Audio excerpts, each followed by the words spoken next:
PPRA morto, PGRO posto. Que feio falar do rei morto. Eu sou Gerson Rocha, do canal Cogito Podcast.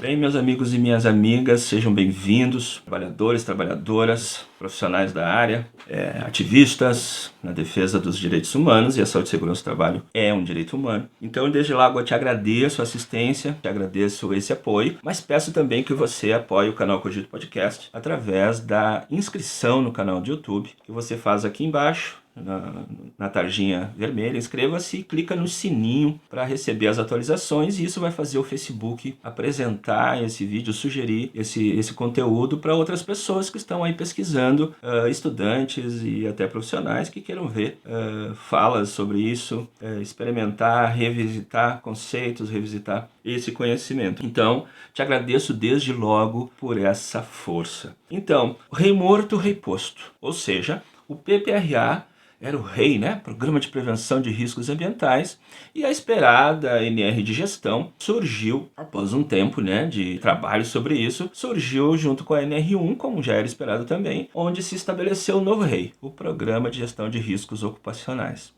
E aí eu vejo algumas questões como que poderiam estar hoje no nosso quadro de fake news em saúde e segurança do trabalho, que são mitos que se criaram e recentemente vêm sendo reforçados em algumas falas, talvez para valorizar o novo rei que está vivo e falar mal do rei posto, que era o PPRA.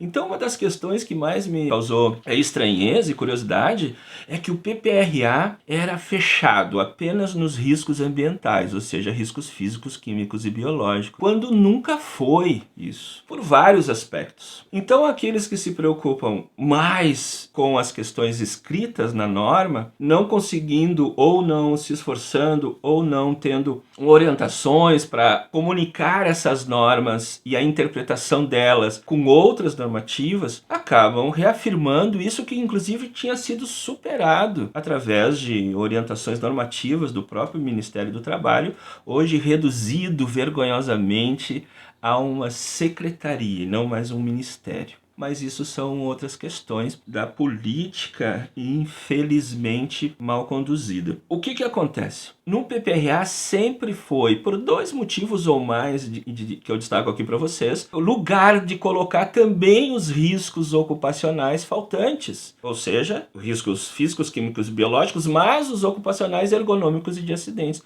Qual é a disposição disso? Eu tenho aqui o livro das NRs antes da reforma aí, dessas últimas reformas, mas está aqui o item 9.6.2, está aqui, ó, livrinho das NRs e tal, o item 9.6.2 que diz assim: o conhecimento e a percepção que os trabalhadores têm do processo de trabalho e dos riscos ambientais presentes, incluídos dados consignados no mapa de riscos previsto na NR5, deverão ser considerados para fins de planejamento e execução do PPRA em todas as suas fases. Ou seja, os riscos que se colocam, né, no mapa de riscos são os 5 grupos. Então, se a própria NR9 diz que tem que considerar os riscos consignados no mapa de riscos, e esses riscos abrangem os ergonômicos e os de acidentes na ordem, né? Físicos, químicos, biológicos, ergonômicos e de acidentes, é óbvio que teria que colocar, ver os dados do mapa de riscos e considerar esses dados para fins de planejamento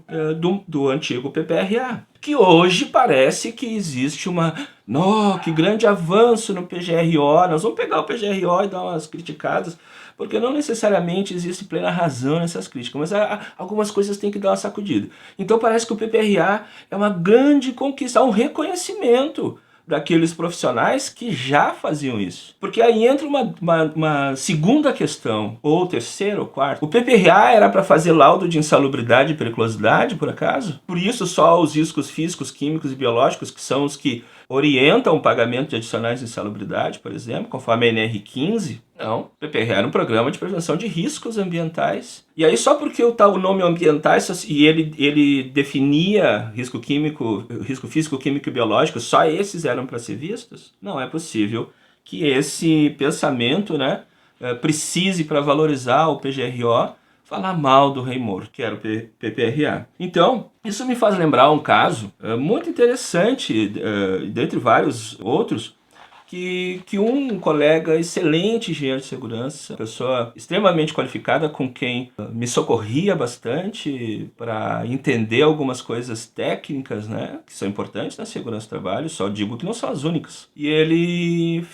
fez um PPRA para uma empresa e houve um acidente com morte depois do PPRA. E ele recebeu uma ligação da polícia. E ele ficou muito preocupado e veio falar comigo, especialmente por eu ser advogado. E também, né, também da área da saúde e segurança do trabalho, ele veio perguntar se poderia dar problema com ele. E eu disse assim, tá, mas se tu fizesse o PPRA, tu era o engenheiro da empresa? Não, eu fui contratado, fui terceirizado. Ou seja, se a empresa tinha engenheiro de segurança, para que contratar outro, né? Mas enfim.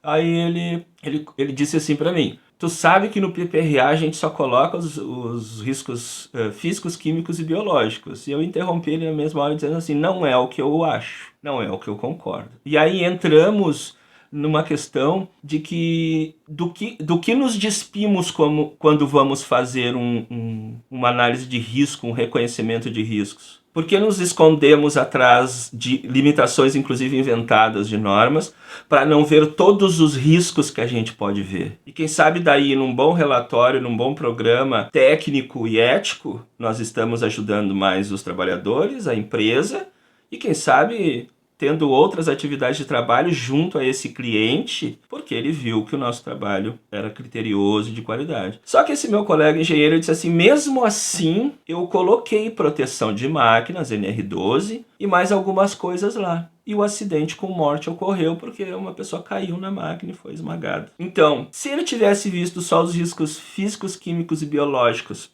não poderia ele estar sendo identificado como negligente? Teve um profissional capacitado técnico e legalmente para fazer uma inspeção, e ele só faz parte dessa inspeção, ele só faz parte desse estudo, e um trabalhador morreu. Não foi o caso desse meu colega, que sempre foi muito sério, muito honesto, apesar de algumas diferenças de posição que tínhamos. Então, caros, eu peço que vocês estejam atentos a essas questões das normas. Eu trago aqui esse exemplo para vocês do Rei Morto, o PPRA, agora já começa a ser mal falado, porque ele, obviamente, também tinha suas limitações, mas muito foi usado como programa de gestão de risco, sim, porque ele tinha os elementos para isso. A questão era a aplicação reduzida, o entendimento reduzido, tecnicistas sobre a prevenção. Então, é importante agora se apropriar dos conhecimentos da nova NR1. Pretendemos traçar assim, uma leitura de itens e comentários, nada mais do que isso, mas enfim, provocando,